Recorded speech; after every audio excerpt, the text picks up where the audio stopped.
Hi there, everyone. This is Dick Enroth reporting the first game of the Professional Basketball World Series between the Syracuse Nationals, champions of the Eastern Division of the National Basketball Association, and the Minneapolis Lakers, kings of the Western Division of the NBA.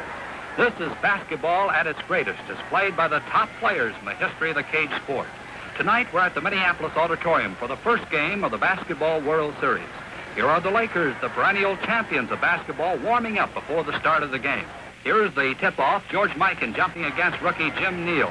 The Nationals opened with Neal at the pivot, Wally Osterkorn from Illinois, and Paul Seymour from Toledo at the forwards, Bill Kenville from St. Bonaventure, and George King and Morris Harvey at the guards. The Lakers start with Mikan at the pivot, Jim Pollard of Stanford, and Vern Mickelson of Hamlin on the front line, Slater Martin from Texas, and Whitey Skoog from Minnesota in the back court.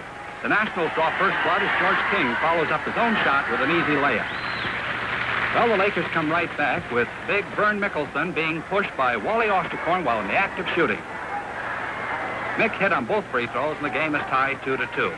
Al Servey, the fiery coach of Syracuse, has his injury-riddled ball players keyed up for this all-important money series. Close to $2,000 per man rides in the outcome of this best 4 out of 7 games. Let's watch Bill Kenville, wearing number 15, drive in for a shot. The whistle blows, and there's a foul called on Mickelson of the Lakers. Kenville got a free throw, but missed. The Nationals intercepted a Laker pass, and they stormed back down the court. Now let's watch as they move the ball around until big Jim Neal gets positioned on Mikan.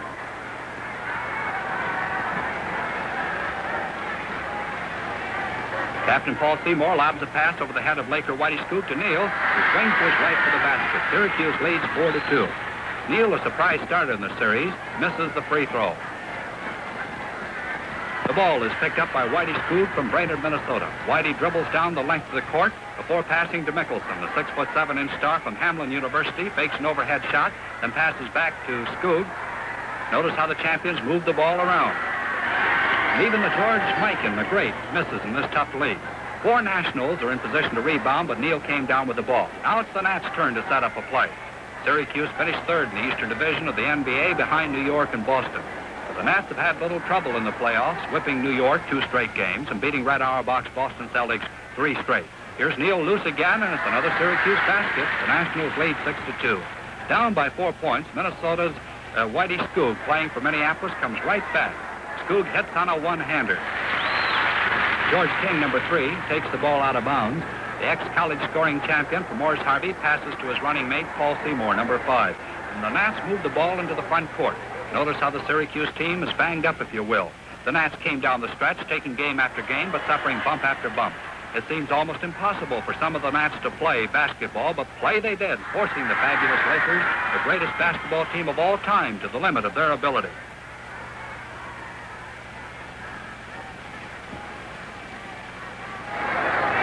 Watch the Lakers uncork one of their favorite plays this time. Slater Martin, the smallest man in pro basketball at 5'10", picks up a perfect pass from Mikan, and it's the Minneapolis basket. This year, as always, the National Basketball Association is divided into 2 divisions. The Eastern Division is composed of Syracuse here, New York Knickerbockers, Boston Celtics, Philadelphia Warriors, and Baltimore Bullets. The Western Division is made up of the famed Lakers, Rochester Royals, Fort Wayne Pistons, and Milwaukee Hawks. The fabulous Lakers, whom you're watching right now, have been compared to the greatest sports teams of all time, such as the Yankees and Knute Rockne's terrific Notre Dame football machines of the 20s. When Laker president Ben Berger and company went into the basketball business, all they received in return for their cash investment were 15 dirty and worn-out uniforms from the defunct Detroit Gems of the National Basketball League. The first big name signed by the Minneapolis group was Jimmy Pollard, the flash of the amateur league, playing for the Oakland Vintners. After Pollard came 2 homegrown products from Don Carlson and Tony Jarris. Jack DeWan was picked up from Loyola University of Chicago. But the biggest break of all came when the All-American Basketball League blew up. George Mikan was drafted by the Lakers. Mikan, the highest-paid player in basketball, immediately became the greatest drawing card in the history of the game. Laker coach Johnny Kundla, himself an all-conference player in his collegiate days at Minnesota, built his attack around the great Mikan. It was Mikan, the money player, who played with a broken arm in the World Series of 1949 against the Washington Capitals. And it was Mikan who became the greatest scoring machine in the history of the pro game. The league tried its best to halt Mikan and Minneapolis, installing the 12-foot wide lane instead of the usual 6-foot lane. This move was directed at George Mikan. It probably is the first time any league has discriminated against a player. The 12-foot lane slowed Mikan down a bit, but Coach Kenville, being a master at basketball, built a fast-moving, quick-shooting machine that wasn't to be halted. Other changes in the pro game is limiting the offensive team to 24 seconds of possession with the basketball. If that offensive team does not try a shot in that space of time, it loses possession of the ball. The much-discussed zone defense has been outlawed by the pros. The zone defense, used mostly by Hank Iba at Oklahoma A&M and Ozzie Cowles of Minnesota, has been the object of many an attack.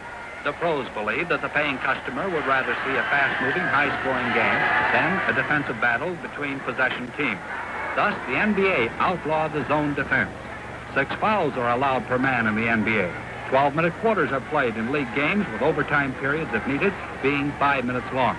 During the last 2 minutes of a regulation time, there shall be a jump ball after every successful free throw, or in the case of 2 free throws, after the second free throw is made. League President Morris Podoloff was recently elected to a new long-term contract. Only the best of the college graduates makes the National Basketball Association. The NBA is tough to break into, and it's a truly great player who makes the grade. Of the more than 15 million men and boys playing the game in the United States, only 90 move into the pay-for-play game.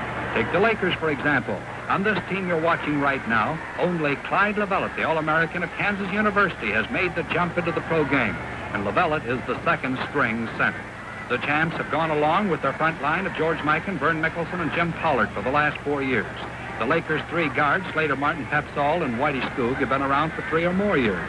With the player limit being 10 men per club, perhaps you see how hard it is for a rookie to break into the NBA.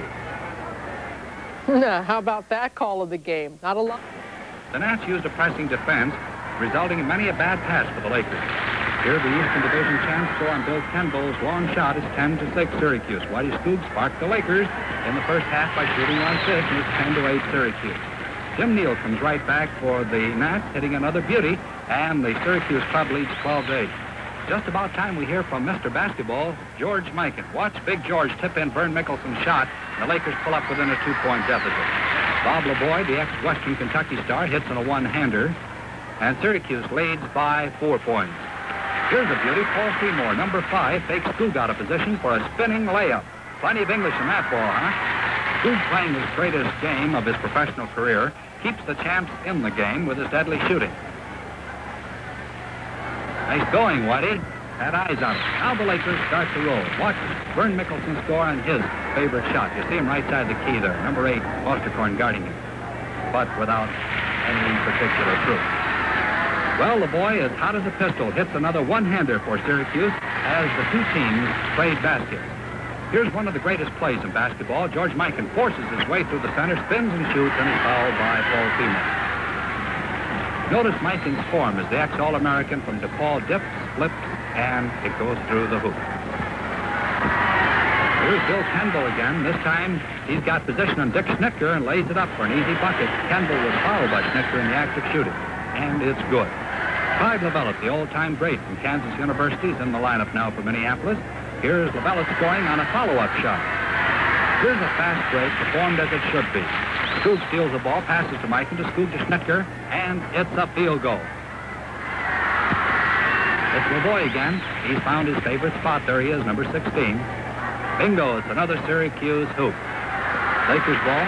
Martin passes to Lovellette, and it's the automatic basket as Clyde wheels around for a 2-pointer.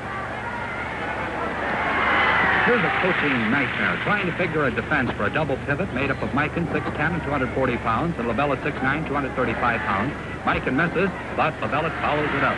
The pros are more famous for their offensive exploits, but they play it rough and tough on defense.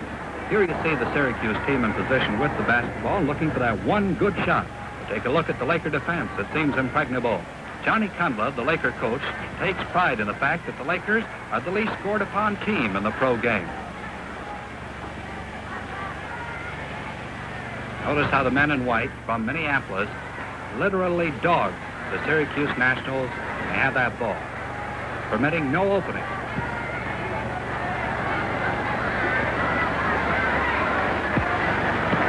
Earl Lloyd is in there now for Syracuse, broken hand and all. Lloyd smashed his paw in that tough Boston series. Lloyd's going to fake over his head, get Lovellette out of position for a split second, then drive around toward the basket. The shot is no good, And Jim Pollard from Oakland, California, rebounds for the Lakers. Skoog has it now. There's a pass to Pollard coming up. Will pass to Mikan. But watch Bob Lavoy intercept. There he is. Bob starts up the court once again.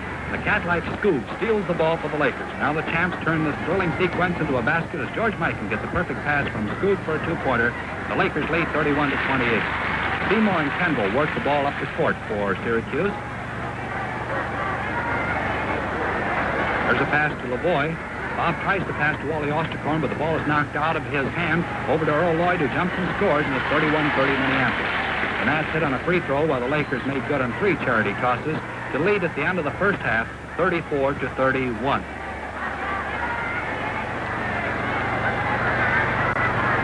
There's the first half of tonight's game of the week in the National Basketball Association. The score is Minneapolis 34, Syracuse 31. We'll be back in a moment with the second half, but right now here's an all-important message. Well, I guess we'll never know what that important message was. But for any team playing the Lakers, the message was try to contain George Mikan. The NBA's first superstar dominated the league to the point where the rules were changed to make things actually tougher on him. Dolph Schayes of Syracuse had his own plan for stopping Mikan. Mikan was probably the greatest player of that time. I tried to get in front of him. I tried to push him out. I'm going to overplay him on the right side. I'll box him out. I did those things, and I held him to 42 points. 54 Finals, or as it was known back then, the World Series of basketball. We'll rejoin the action in the fourth quarter with the Lakers up by 6.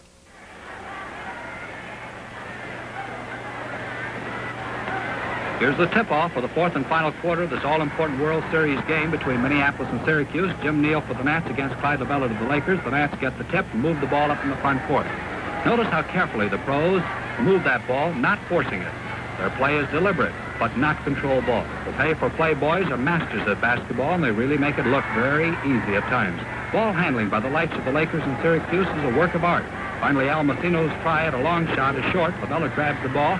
Lakers are off to the races. Whoops, Clyde, stay on your feet and get a draw. Well, that's Slater Martin working the ball down the floor. Jim Holstein's in the far left-hand corner. Passes off to Lovellette, who shoots and misses. The Nats rebound and move the ball up the floor. There's plenty of tension now as both clubs sense the importance of every shot. Bill Kenville is loose again. Number 15 watches it, gets the ball, takes aim, shoots and scores. Getting ready to set him up. There he is. The Nats narrow the gap, 56 to 52. It's Syracuse once again. This time Earl Lloyd passes to Bob Lavoy, who hits a one-hander, and the Nats pull up within the margin of a field goal. The score 56 to 54. The pressure is great as the Lakers move the ball up the floor. Skoog gets position, feeds Mikan on a beautiful pass, which you're going to see in a moment. Then watch George wheel around and score for the Minneapolis team. There he is. 58 to 54. With the clock ticking away valuable time, Syracuse trailing by 4 points has possession of the ball. The Nats are looking for a 3-point play, but the Laker defense is too tough once again. Paul Seymour, number 5, draws a bead on the basket. His long shot is going to hit the edge of the rim. Watch Mikan get the rebound. Big 99. Ball's knocked out of his hands to Earl Lloyd, who goes in the air, shoots, but it's no good. Finally, it's knocked out of bounds, and there's a jump ball coming up in front of the Syracuse basket involving Al Messino and Slater Martin. Watch how the Lakers get the tap. Martin's pass goes over the fingertips of George Mikan in the play, which is coming up in just a moment. Even Big George at 6'10" can't get every pass. See that? The Nats now have possession of the ball. Pressure is great as Syracuse rushes the ball down the floor. The men of Serbia want to win this game and get the jump in the Basketball World Series. Notice how they move that basketball. Yes, sir, this is basketball at its very best. Finally, Paul Seymour gets loose. The flash from Toledo takes a hook shot. It rolls off, no good. Mikan is there with the rebound. The world champions move the ball into the offensive zone. The Lakers, holding a slight lead, now are content to hold on to the ball, protecting that advantage. The Kenville strategy is to feed the pivot for that easy basket. Martin spots his man, lays an easy pass to Mikan, whose shot rolls the rim. Bob Lavoy grabs off another rebound, and Syracuse moves up into the offensive end of the floor. The Nats, famous for their fast break, have slowed down their play because of injuries. Chino shoots, and it's no good. Jim Holstein rebounds for the Lakers. He flips the ball off to Pollard. Jim moves the ball up into the front court. Pollard, trying for a solo flight, is tied up en route to the hoop, and it's a jump ball.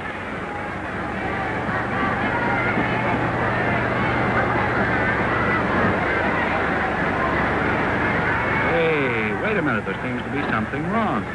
Referees Charlie Ekman and Joe Serafin talking over the situation, get it straightened out, and there's a jump ball. Ball's tipped to Mikan. Big George passes to Holstein, who takes a rest right there in the heat of battle. Jimmy gets back on his feet with the aid of the referee, and play continues. Holstein passes the ball to Slater Martin. Martin, the spark plug guard, calls for a play. The champs are after their 6th World Championship in 7 tries. There's Whitey Skoog with the ball. Passes to Mikan, who misses the shot, but there's a foul called on the play. The score favors the Lakers 58-54. Mr. Basketball, George Mikan, has a free throw. Gift shot is good. The champs lead 59-54. George King passed the ball into Al Messino. Over to Kenville. Syracuse wasn't supposed to go anywhere in the championship race this season. Here they are, fighting the mighty Lakers for the world's title. Coach Al Servey has performed the coaching job of the year in basketball. The Nats are a team without any great star. Sure, they have Dolph Schayes and Paul Seymour, but on paper, their squad doesn't measure up with the star-studded Boston Celtics of the New York Knickerbockers, for example. Here's Bill Kenville, the star from St. Bonaventure, looking for that good shot, and makes it. No, it doesn't. It rolls off. The great Pollard grabs off the rebound. The champs move down court. Slater Martin, the smallest man in the game, has the ball. Minneapolis still leads by 5 points. Holstein tries to cut across the lane. There's a pileup on the court. Big Jim Neal of the Nats and George Mikan of the Lakers. There's a lot of weight. The two giants jump in front of the Laker basket. Notice the comparative size of referee Ekman. Looks sort of like a midget. Mikan will tap the ball to Pollard behind Neal. He flips it to Skoog. Whitey shoots. It's good, but the basket doesn't count. Pollard was fouled by Lloyd before the shot.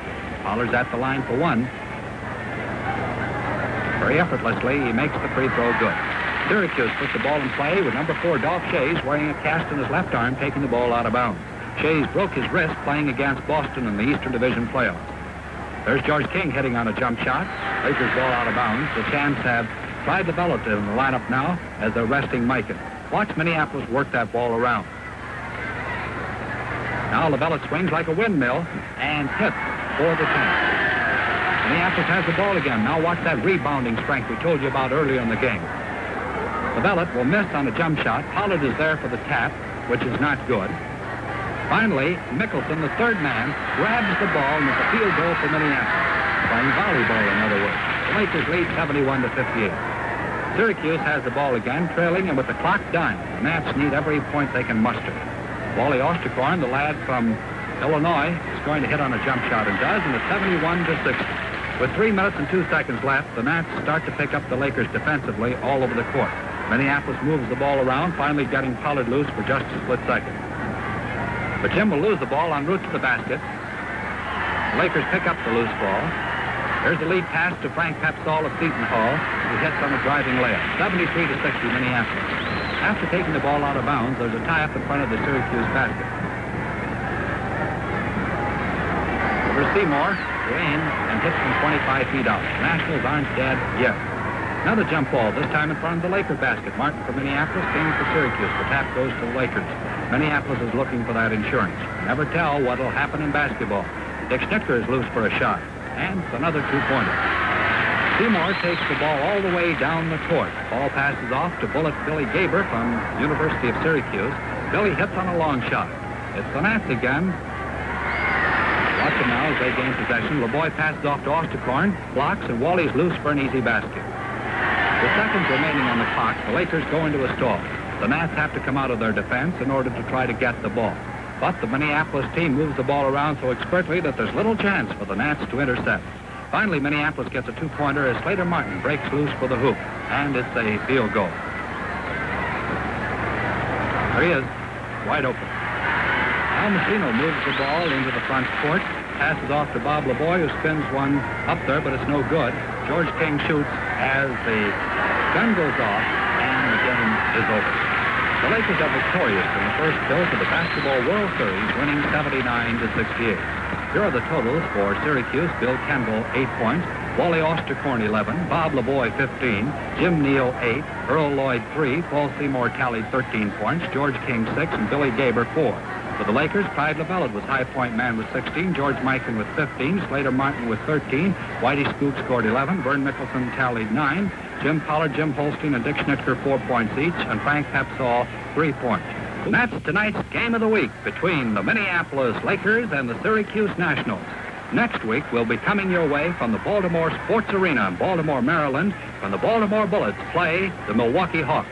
Until then, this is Dick Enroth reporting and hoping you enjoyed tonight's presentation.